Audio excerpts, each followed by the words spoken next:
Nepal is a landlocked country in South Asia. It is bordered by the People's Republic of China to the north and by India to the south, east and west. The Himalayan mountain range runs across Nepal's northern and western parts, and 8 of the world's 10 highest mountains, including the highest, Mount Everest, lie within its borders. Kathmandu is the capital and the largest city of Nepal.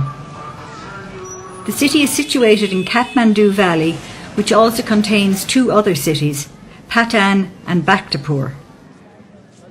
The city stands at an elevation of approximately 1,370 metres and is inhabited by about 700,000 people.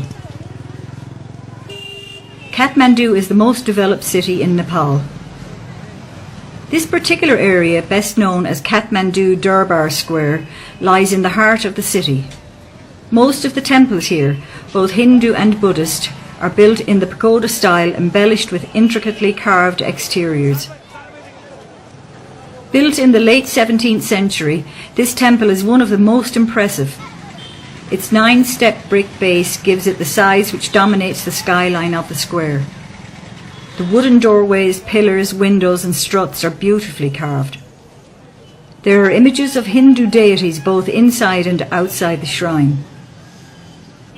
The palace complex was the royal Nepalese residence until the 19th century and is the site of important ceremonies, such as the coronation of the Nepalese monarch. The palace is decorated with elaborately carved wooden windows and panels. The entire palace complex here is named after a monkey god called Hanuman.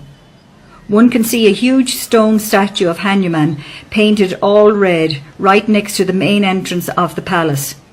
Hanuman here is regarded as a powerful protector of the entire Durbar Square. Hanuman Palace complex consists of a huge royal square, imposing a tremendous variety of temples dedicated to different Hindu gods and goddesses.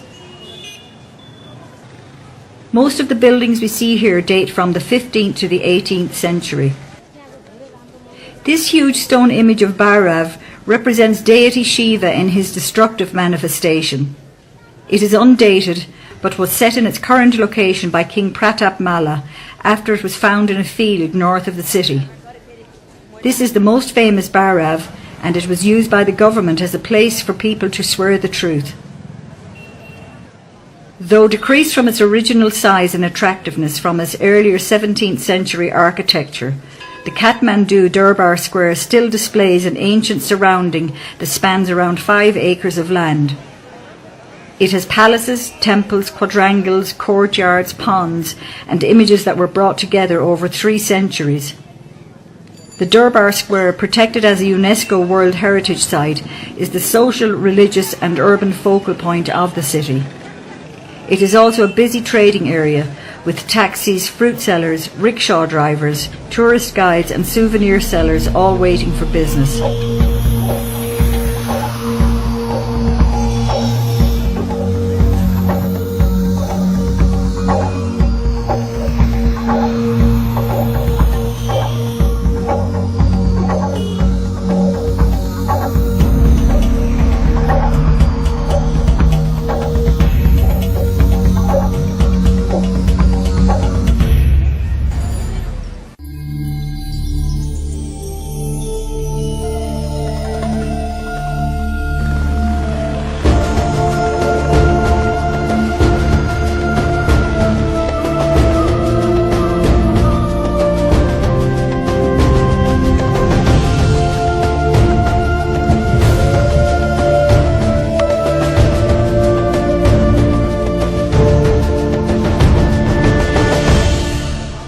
Basically, we provide you the accommodation in the lodge, and in the lodge you'll get a room with the bed and a pillow, but you have to have your own sleeping bags. But it's still, some of the lodges, they have, you have a common bathrooms you have to share with other peoples, and some guest houses, the hot showers are available, but sometimes you have to pay additional. And the food, basically you will eat as per the menu, whatever they have a menu in the tea houses, so you will eat as per the menu. And During the trek, yes, you can drink as much water you can because it will help you to avoid the altitude sickness, and also it's good for you for rehydrations. But mineral water is terribly expensive, so try to get the boiled water or some other water with some the water pills. So you should not compete with the other people, but you should have your own rhythm. And as long as you have a willing power that you can do it, you will do it. This trek takes us from the village of Lukla, which is at a modest height of 2,860 metres, on a 10-day walk to the base camp of Mount Everest at an elevation of 5,400 metres. The journey begins with a 40-minute flight from Kathmandu to Lukla. For many people, this will be the smallest plane they have ever travelled on and an exciting start to the journey. This flight takes us to the Khumbu region of Nepal. The planes flying to Lukla from Kathmandu have no radar system on board, so they cannot take off until they are told that the weather conditions are suitable where we will be landing. Because of this, long delays occur regularly. Lining the streets of Lukla, it is common to see porters offering their services, but most people visiting the area would have these organised by now.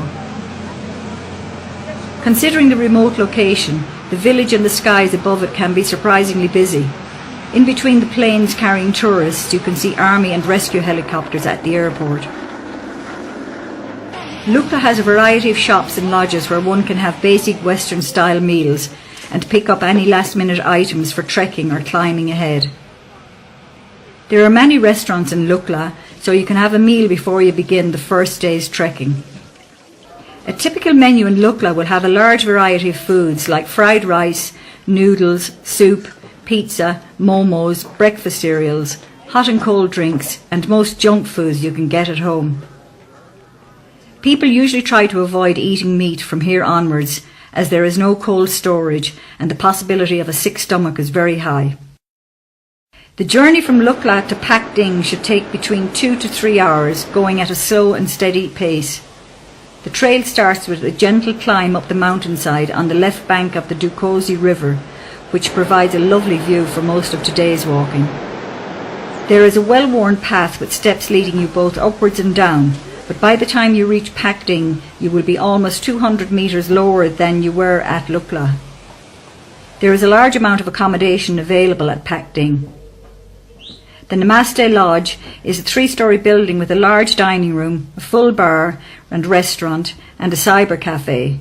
The quality is very basic. The rooms come with a bed, a mattress and one pillow. There are no electrical sockets and toilets are shared. Today's trekking will take somewhere between 5 and 6 hours depending on your fitness level. The journey from Pakding starts off very easy, following the Dukosi River valley below, and above and all around you are surrounded by rhododendron forests. There are several small villages along the way to stop for some food or drinks, like this one in Monjo.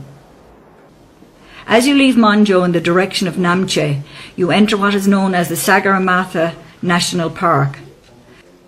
To enter, you have to buy a ticket and fill out a form. You will need to show your passport here and provide a passport-sized photograph. Several times you will have to use the suspension bridges to cross the Dukosi River.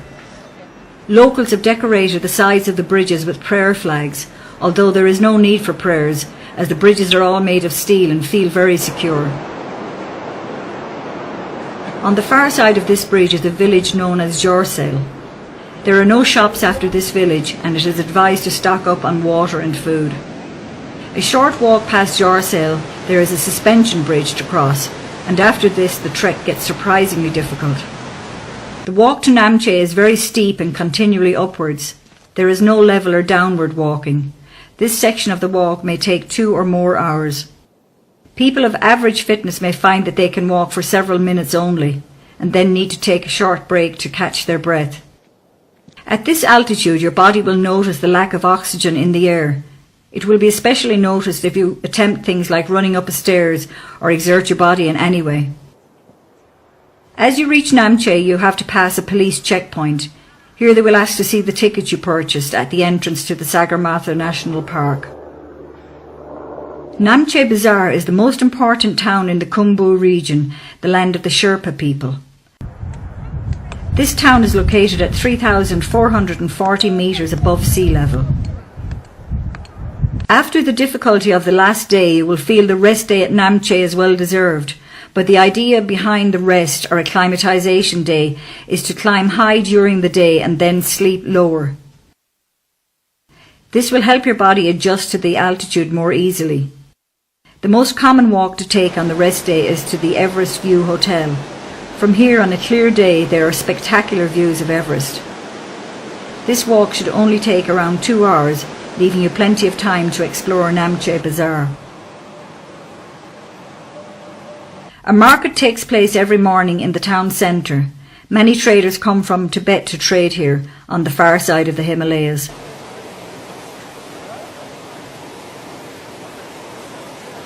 Looking from a distance, it looks like a second-hand clothes market, with everything spread out on the ground. But in fact, most of the goods you will find here are new imitation climbing gear. There is a big difference between the tourist prices and local prices, so if you want to buy something here and have a porter or a guide, get them to make the purchase for you.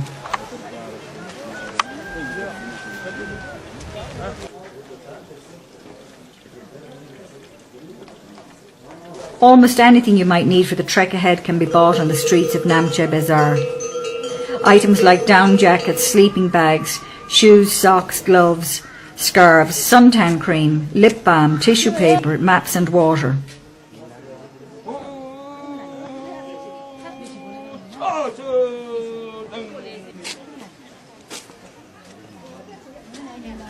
Namche Bazaar has many internet cafes, making it one of the few places in the region where trekkers can access the internet. The internet cafes connect via satellites, and so the resulting connection speed is slow. The village also contains a German bakery, well known in the region for providing good quality Western food, including pizza. The walk from Namche to Tenboche should take between 5 and 7 hours. It begins with a very steep and tiring walk up out of the village. There is a large amount of construction taking place in Namche, with many new lodges being built. The sound of stone being cut is very quickly replaced with the sound of the wind blowing in the trees and the calming sound of the yak bells.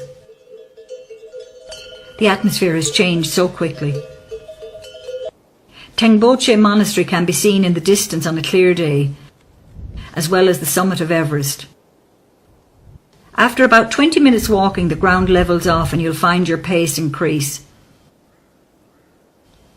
After an hour or two of level, easy trekking, you have to walk downhill, losing much of the altitude you gained over the last day, so you can use this old bridge to cross the river.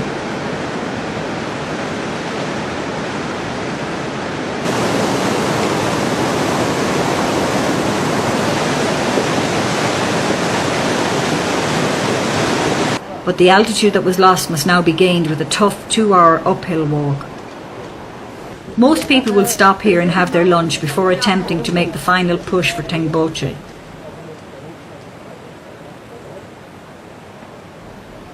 The price of a bottle of soft drinks here might be 50% higher than it was in Lukla, although meals like rice, soup and bread will be mostly the same. The lack of oxygen in the air is really noticeable at this stage. Only the Sherpas seem to be able to scale this steep hill at a reasonable pace. Everyone else is choosing to take it slow and steady. Tenboche village is located at an altitude of 3,867 metres. In the village is an important Buddhist monastery, the largest in the Khumbu region. The structure was built in 1923 but was destroyed by fire in 1989. It was rebuilt with the help of volunteers and the provision of foreign aid. From here there are great views of Everest and Ama Dablam.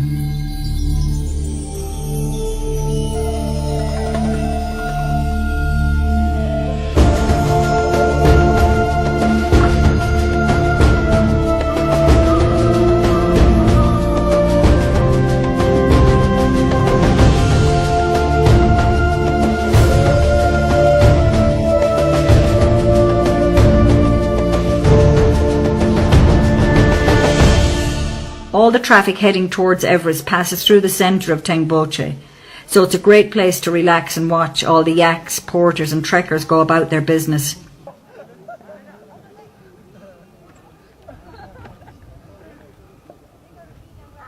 There is a large green area in the centre of the village for camping and several lodges to choose from.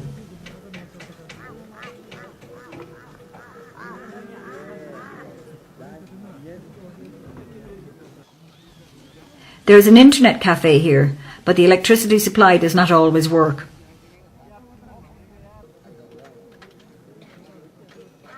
There is a bakery in the centre of the village which claims to be the highest in the world, and at nearly 4,000 metres it's easy to believe. The chocolate cakes here are delicious and taste as if they were freshly baked yesterday. The quality in the lodge is a little lower here than in Namche. The dining area is uncomfortable, with the small stove only providing heat to the people sitting directly around it. Most people will eat their food by 7 p.m. and go to bed.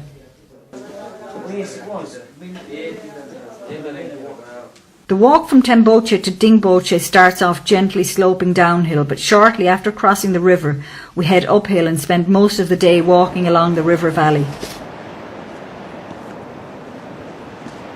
Many people visiting this region of Nepal will only go as far as Tengboche, so from here onwards there are less trekkers, porters and yaks along the path. There are some lovely family-run tea houses to stop in along the way, serving up tasty drinks like hot lemon or yak milk tea.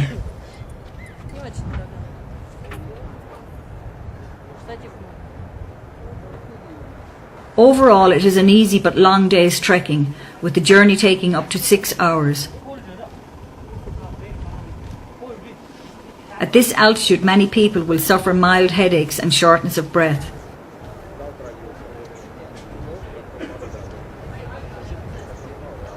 The village of Dingboche is located in the Chokhong Valley at an altitude of 4,530 metres. Trekkers will usually spend 2 nights in Dingboche for acclimatisation purposes. The village relies heavily on tourists, with lodges and tenting areas comprising most of Dingboche. The Imja River flows directly east of the village. Most people choose to spend the rest day hanging around the village. There is a bar here with a pool table. Expensive internet cafe and satellite phones are available at a high price if you feel like phoning home.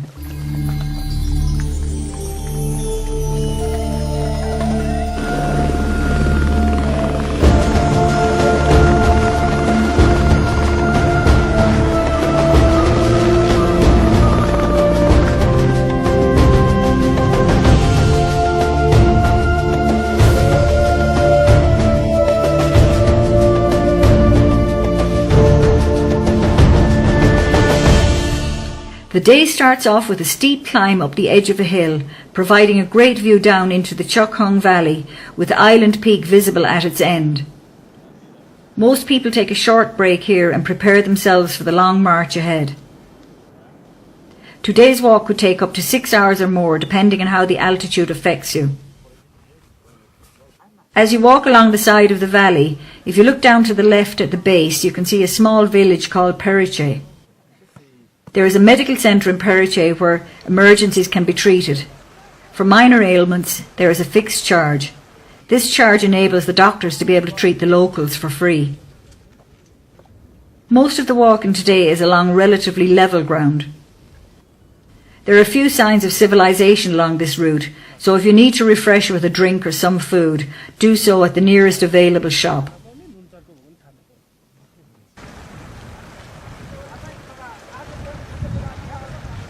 For the last hour or two, the ground becomes steep and rocky until you reach the small village of Lobuche.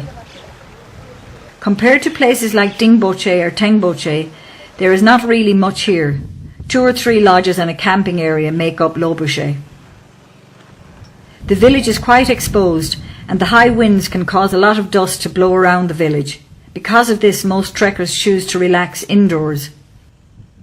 The number of trekkers passing through this village can vary greatly, and it is common for there to be no accommodation available.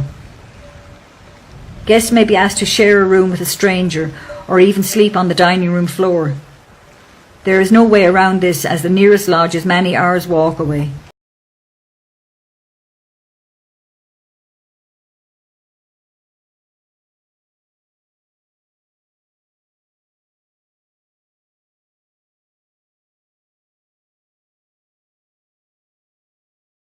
Today we have to walk for a little over 5 kilometres.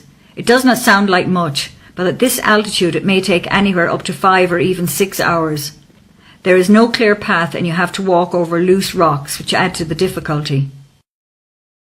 The small village of Gorak Shep is actually the original base camp for climbers heading towards the summit of Everest. The small village is located at the base of a peak called Kalapathar, which appears as a big brown bump below the impressive south face of Pommery. Many trekkers in the region of Mount Everest will attempt to summit Kalapathar, since it provides the most accessible point to view Mount Everest from base camp to peak. Due to the structure of Everest, the peak cannot be seen from base camp.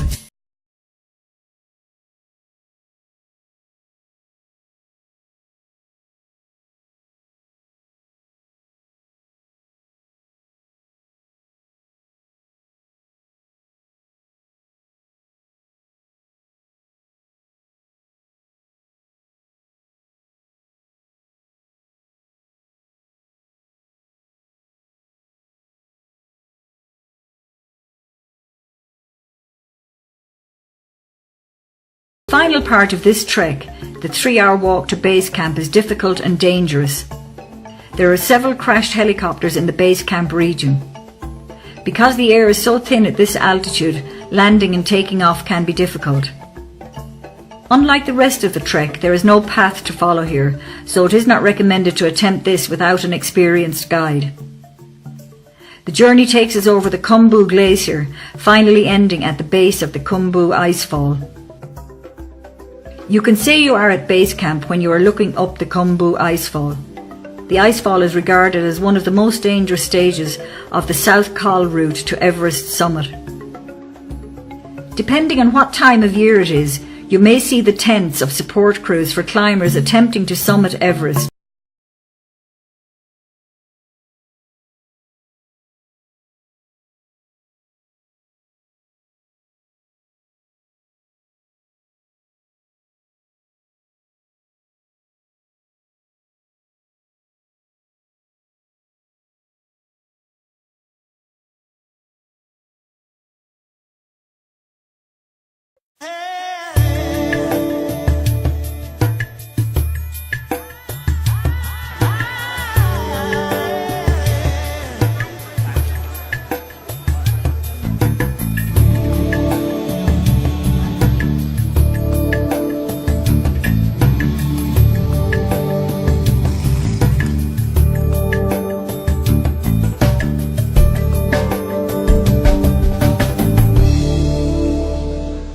Actually, we are right now biggest World Heritage Movement, and this is the place. The name is Pashupatinath. We call that's opposite of the me. There is Golden Temple, and that's the temple name is Pashupatinath. That means it's holy animal place.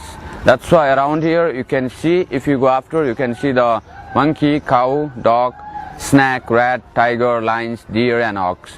Those are 9 animals not allowed to kill, because those are transportation of our Hindu god as Ganeshas. Like human beings, we have transportation, the aeroplane to far to travel, and for car, taxi, bus. As Hindu god, we have different animals, and they are not allowed to kill, they are sacred. And near the temples, we have the cremation ghats over here, front of me.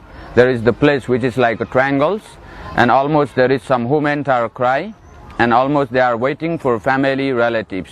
And we have totally the 7 platform here, and rest of round platform, that's for meditation. In here we can see 60, 65, and for triangles are cremation, and we burning here for during the day. In one day more than 30 to 35 bodies are, and sometime as well as more also, and sometime as less also, 10 to 15. As in 24 hours we have during the night also, day, morning, every time, because this is the biggest temple. We have 80% Hindus in Nepal, and they cannot bring 80 persons, because 10% they are staying mountainside, 10% border of India. and when they die, the 20%, and almost they are like carry the body, you know, the like a bed of bamboos, and they take bank of any river. And almost we are like 60%, if they die, 40% hospital home, the cremated here immediately, soon as possible.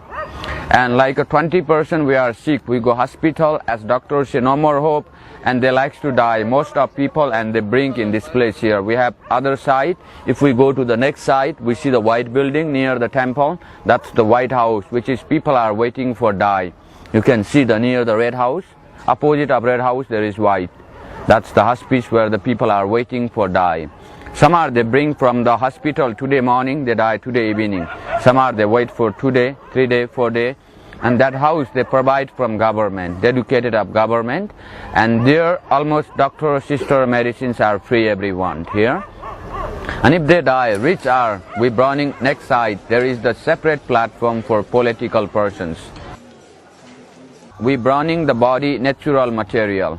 It's cost 500 kilogram wood to burning for one body, and minimum 10 to 12 kilogram the butter of cow, buffalo, because to pure butter of cow, buffalo, we put between the wood, then body they help to burning fast as fast. And we cannot allow to put like a kerosene, sugar, oil, because that's the made from machine. The human bodies are all over the world, Europe, America, Australia, anywhere people are they born, humans are. Just we have different skin. Some of them they have white, some of them they have black, you know. Human bodies are they made from five natural materials, which is we call air, water, sky, heaven and earth. And we believe if we burning from natural material, then they mix into the air to the air, water to water, dust to dust. That's why we burning from natural material. And after families are, when they come, the body they put near the platform and they cover from white as orange clothes. Because we burn the naked, and when we die, the families are, they take the priests are higher caste. Because before the democracy time, we have according the caste system. And right now we don't have any more caste.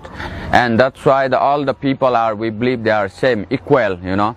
And we have this 4 platform 12 years before, and 19, you know, 95 people are so many die, and they have to burn for one body 5-6 hours they have to wait. And that's why the government they build the 3 platform new, and that's why we have 7 platform over there.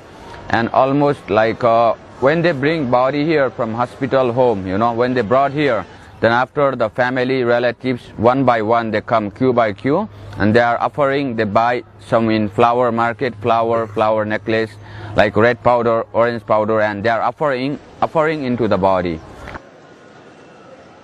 And some rich people are, they are wearing, you know, the necklace of gold, and some are ring, silver, and that's never burning, you know. And they mix in ash, and they push into the river, the ash they push in river, and sometimes they are going south, and sometimes they found. And that's why they go to searching in there, if they are lucky, you know.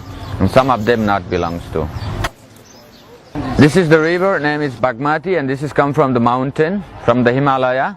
And this is the follows to the Ganges in mix in the Banarasi in India. And this river name is Bagmati, because this is come from the Himalaya, and they went more than 200 kilometers down in earth, and they come from the mouth of tiger. And that's why we call the Bagmati. Bagmati means, Bag means tiger, Mati means water. This is come from inside the tiger mouth, this water. We have 108 temple around in this place, and temple those are dedicated of Shiva. Shiva is the main god, because golden temple is Shiva, the biggest temple. Around here, and 108 temple, and middle of the temple there is a small statue, which is symbol of Shiva we call. And inside the statue they are worship from the like a red color, yellow color, flower. Every day morning 5 to 6 o'clock, priests they go inside, they worship from red color, yellow color, incense, candle. That time they ring the bell. We have big bell also, more than 300-400 years old bell. Some are like 100 to 500 years old temples are. Because 108 temple, there was not built the one king, there was built the 108 king. Different time there was built the different kings are.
So right now you are in the oldest city of Nepal, and it's called in Bhaktapur, and Bhakta it means devotees and Pur means city.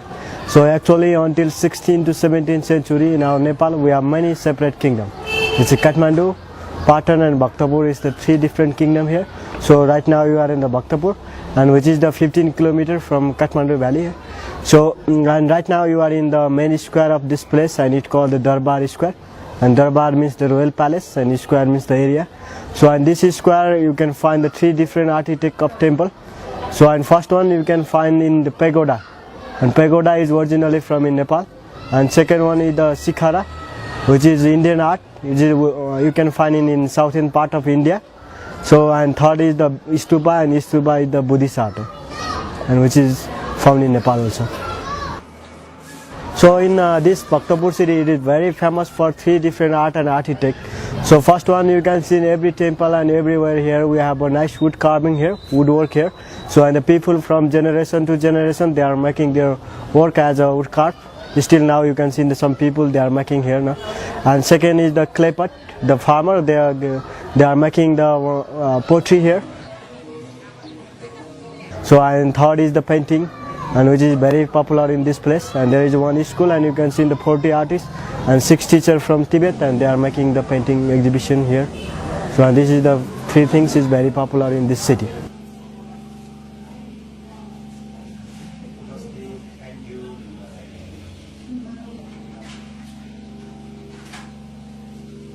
And you see there is a one column, there is the column there, and that's the king.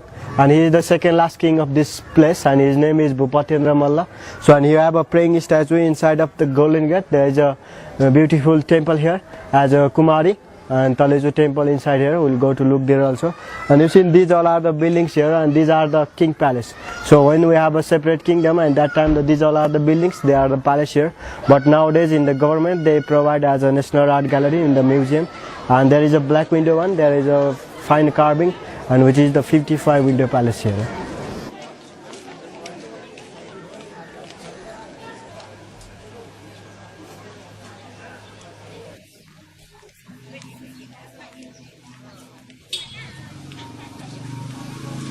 And you know actually in this pottery from generation to generation they are still making it here.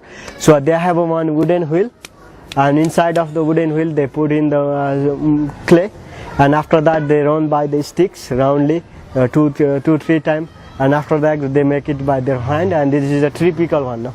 And but nowadays they had a modern technique, and they put in the motor by electricity also. They are making the pottery here.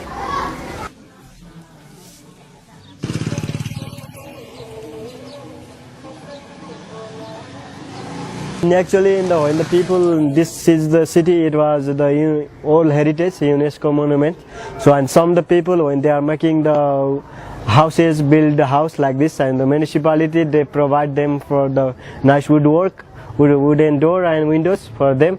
And mostly the people they make some statue and the small windows and like that. And they will, the tourists, mostly the tourists, they come here and they will buy it from them.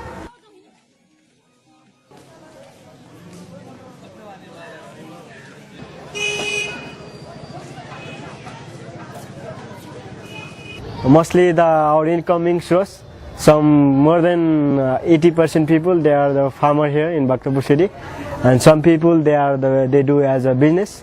Normally the people we have from in Tibet out of Kathmandu valley, they are the lamas, and they are living here in the town, and they had a school of the art, and they will make it the art and they sell it to the tourists, and they live their life now.